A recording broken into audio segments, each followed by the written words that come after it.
Good to have you back on this segment of our discussion, parts of Good Morning Anambra, and then we are still here, IJ.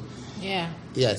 we talked about seaport, and then we want to talk about making money, but yet people are saying Nigeria is poor. Really? I don't know. I thought you wanted to say that we talked about seaport. Now we want to talk about poverty.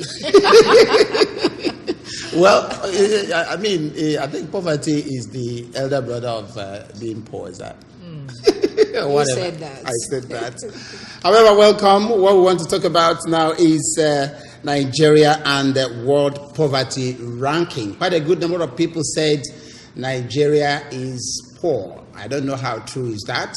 While some are saying that Nigeria is ranking third in the world, white Nigerians are saying, well, we are not. We are struggling because we are working hard not to get to that. And yet, Nigeria is borrowing from various quarters.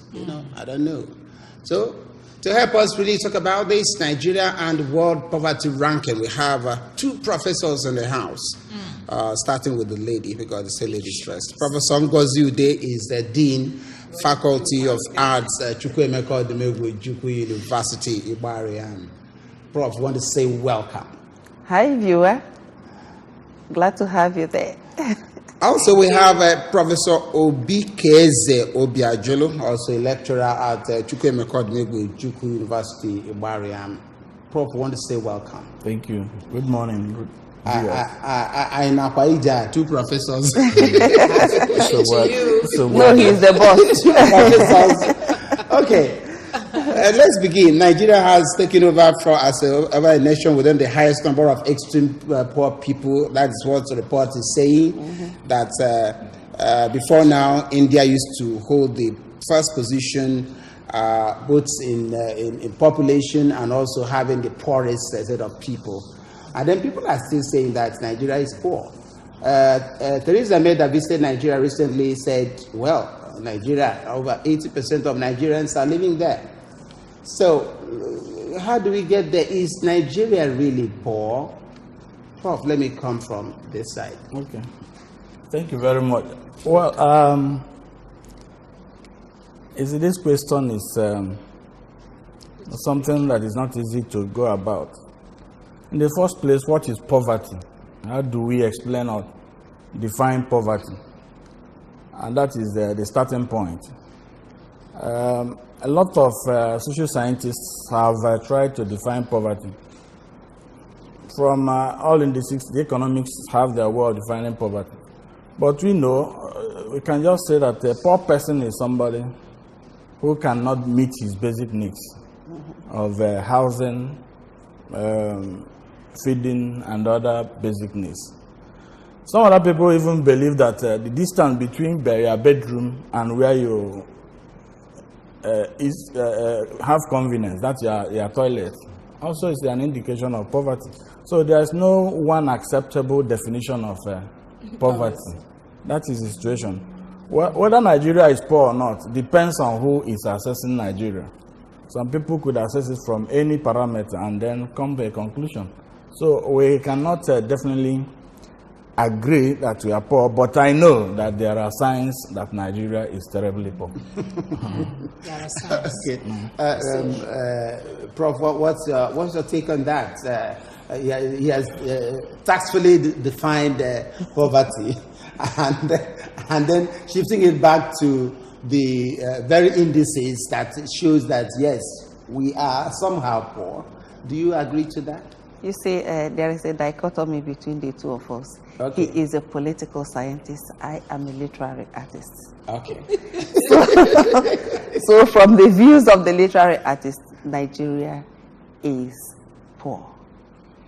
According to the World Poverty Clock, Nigeria is ranking first in poverty.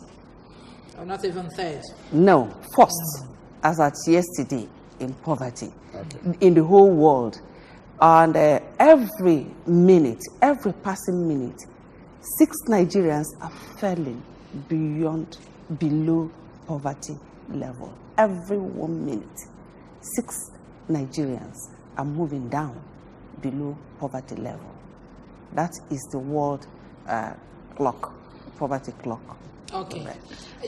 Gentlemen, let's get it right here. Is Nigeria poor or are people poor? Okay. Thank you. That's a good question. Nigeria is fantastically rich in terms of the size of the country, terms of mineral resources, terms of population, terms of latent potentials of the country. We are comfortable.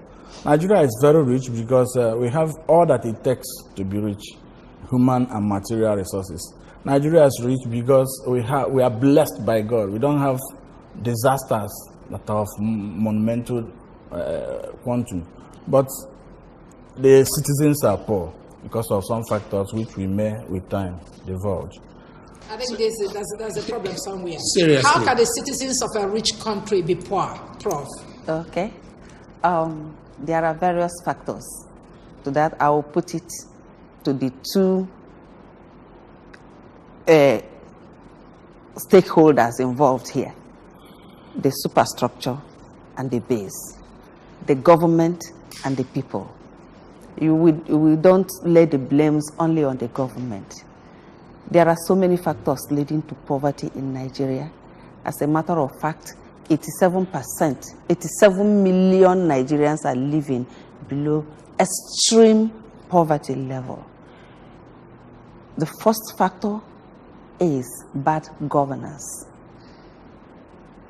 The second one is continual strife, ethnicity, corruption, and the mindset of both the government and the people, leading to ignorance, bad usage of resources, and the inability of the government to live up to their responsibilities, to manage the resources without selfish aims, now bears down on the people and creates a kind of mindset where the people tend towards corruption as a means of survival because of unemployment.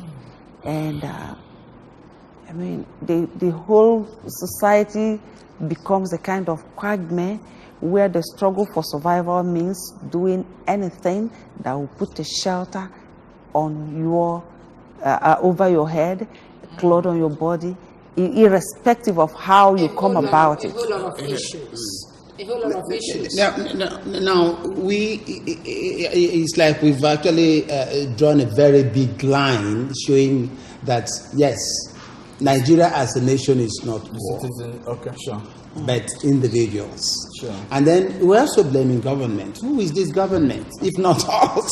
Who is this government? Now, if we are blaming government and we have individuals who ordinarily could tap with the natural resources and get themselves enriched, how is it that we are still at this level? Prof, please. Yes, thank you very much. Chinua Achebe, in one of his books, very small book but very powerful, The Trouble with Nigeria, said that the problem with Nigeria is should be squarely be placed on the door of leadership. And that will tell you that, as we said sometime, I think here, that the fish rottens from the head. If the leadership is focused, is visionary, is targeted on something, or has direction, it will move the people. So the government, first of all, will be those in the executive. You know, we have three arms of government: the executive, the judiciary, the legislature. And then that's one arm. That is where we should start placing the idea of governance. If the leadership, in terms of those people who pilot the affairs of the state, the leadership is porous, they don't expect the people to know what to do. Because some of the programs and policies, as we see in Nigeria, we're meeting like what we call a policy somersault. You say one thing today, tomorrow you change it, and that kind of thing. I'm sorry, still on that. I know over time we hear government taking over, and they say there is nothing on ground. They met nothing. They keep saying that. Whereas we have all these mineral resources available, They will tell you, well, the past administration looted the treasury, nothing is there. There is nothing to hold on in order to move on. Still on blaming the government. Do you think it's really true that nothing on ground?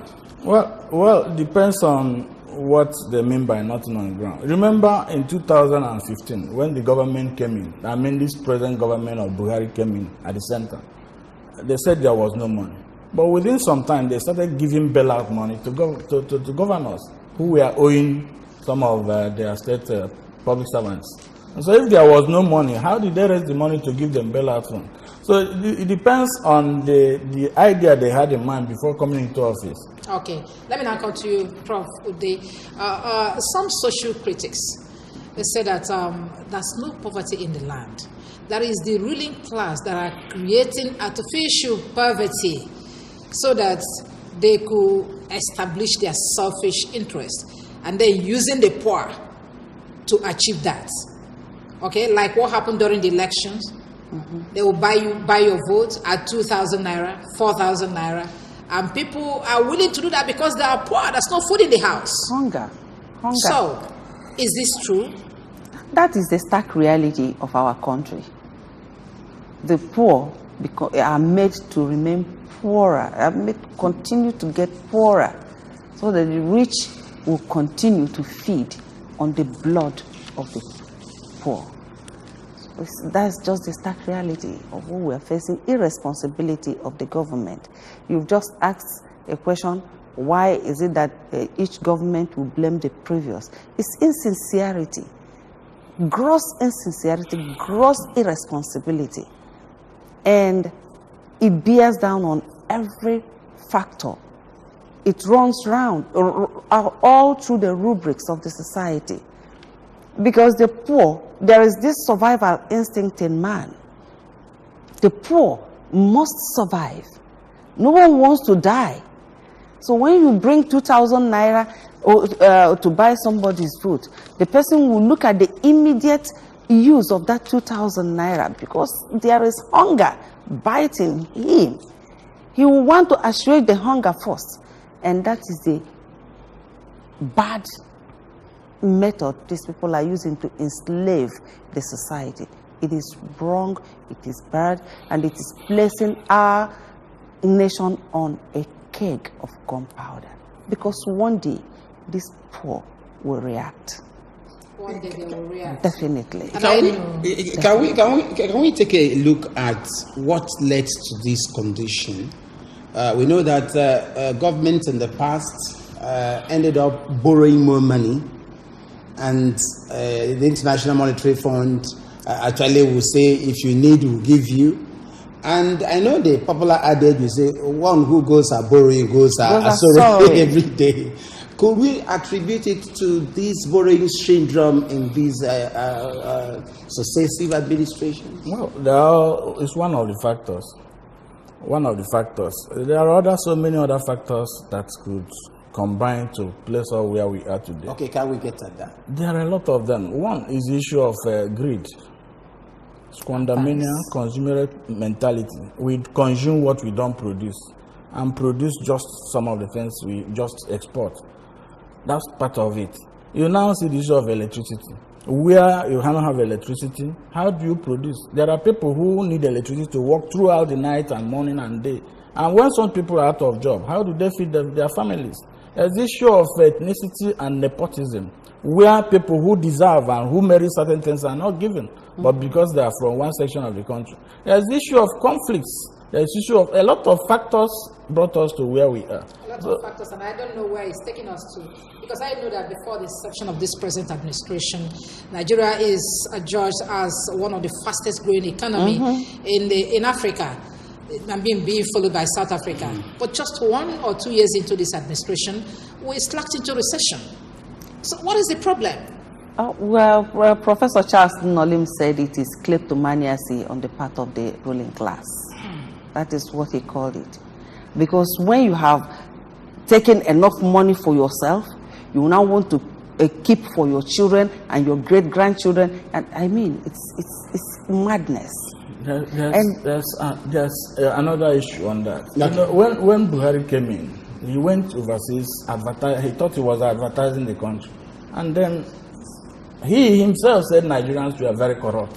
Very horrible. That was part of his statement. And then maybe he didn't know what he was saying, but that made people who were even investing in Nigeria to withdraw most of their investment.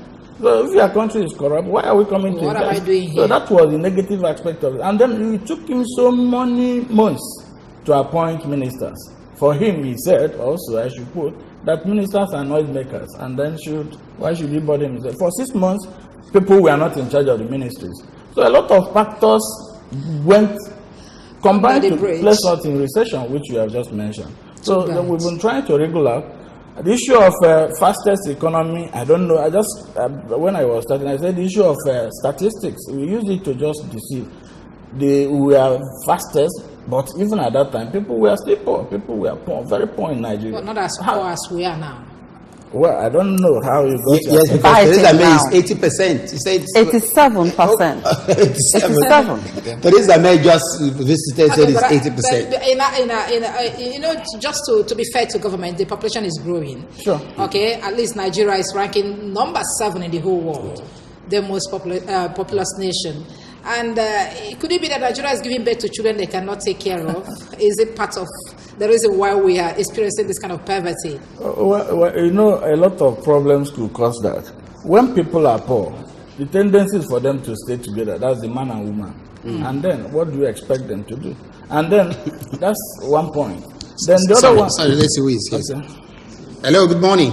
Yes, good morning. Good morning to the resource persons and to teachers. Good morning. Good morning. Morning. Okay. I hope you jump John on. Paul, calling from the Republic of Angola. John Paul, have you met Angola Republic? Go on. Yes, yes. The subject of this one is quite important, very, very important. Okay. I think different place should go to the managers of the economy of this country and the so-called the government. So the individuals are made up of the people that are the government. But this problem we are having now, if you start today, Hello? is competing with management of the resources. Corruption has been there before the management of the government. A situation whereby someone will just loot money and dump outside, and the people who own that money are suffering here in Nigeria. And it is a wake-up call for every Nigerian to speak to them about this thing. It is high time the organizations, civil society organizations, rise up so that they're able to fight this war campaign. Otherwise, in the next 10 years, we don't know the population of this country and the level of poverty. And people individually will be tackling and attacking individuals. And it becomes a problem in this country. Thank you very much. Right, Thank you very much, Don Thanks Paul. for your Thank you. contribution. We've had it. You were saying something. Yes, concerning- I was just trying to say, you see a point where somebody is a governor, or a member of the House, or even president. Ask me how many of their children are in this country. How many of their children attend schools or their relations attend schools in Nigeria, attend hospitals in Nigeria, and do some other things. Many of them are not here. It's not our money that is being sent to maintain those people, either in America or in London or wherever they are. So when we ask the question, why do we produce children we cannot take care of? Because that's the only source of enjoyment between the one man and the woman. But it's true. But it's true. That is the only thing that keeps them going. Okay. Time is no more on our side because I know we have a lot of reasons why we are at this very stage of life. Now, how can we get out of it? Let's start hearing from you, Paul. The people, the superstructure, the government should take responsibility. Let us vote in people who will be there for us. Okay, who will be there who for us? will have the milk of human kindness. Sorry, let's do it. Hello, good morning. Hello? Yeah, good morning. Good morning. I saw your comment this morning. My own... Your name, please. Your name first. Your name. Oh, my name is I'm calling from Ekulobe. Emenike calling from Ekulobe. Go ahead. Yeah. So my point is that the problem is from the government. What I'm saying is that most of them enter power without vision. Because you can't target that you can't target that you can't see. So if they have a vision, a strategic plan on how to develop the country, and how to the reaching down of the plan, there's no somebody enter power and be confused and just the problem is for the government. That's my contribution. Thank you very much. Yeah, please go ahead. So, as I was saying, the government should take responsibility, and the people too should change their mindset. You see, we are the government. The other time, Obasanjo was the president. Today, another person is the president. Tomorrow, it might be your own brother, or it might be yourself. So, we are the government. I think we'll vote for a woman now. So it's just about the government taking responsibility and the people changing their mindset. I believe that. Apart from that, as we are running off, the poverty alleviation schemes that we have seen in the past. Yeah. How do we link up so that people will get what they know? It boils down to what we've been saying. We're talking about how we are these poverty alleviation programs dispensed to the people. Exactly. You now find that many people now use it to enrich themselves rather than contribute to the welfare of the poor. And so the issue of having houses for the people, giving water to the people, electricity, food on their table, we have not experienced much of it. Remember, we had development goals, Millennium Development Goals that ended in 2015. Now we are Sustainable Development Goals for another 15 years and to end in 2030. So these are some of the questions. We notice a situation where people are now saying, let us restructure Nigeria so that we bring in the issue of justice. Yes. And you think it should be a way out for poverty? Definitely. That is part of it. A situation where people will now be free to contribute towards the progress of this country. Not a situation where you don't have competition among the states. Some states just wait at the end of the month, they go to Abuja to collect stipend, what the central government has now become Father Christmas. So the problem is that if we restructure it, we engineer some states to put in their best, knowing that they will reap on what they sow. So okay, we want to thank you very much. Well, we've had it. Nigeria is not poor, but the people are poor. But if we restructure, we'll be able to have it right. We want to thank you so much, really, for coming, Professor Obikeze Obiajulu, lecturer from Chukwuemeka Odumegwu Ojukwu University, and also Prof. Ngozi Udedi, Faculty of Arts. You people are really very big shots that come to us today. Thank you very much. And are giving bites to this very issue. We want to thank you so much. Hopefully, we're going to invite you again to expand on it. Maybe probably when the poverty must have left us. We pray it does. It's well. Well, thank you very much, IJ. Thank you. Thank you for joining us today.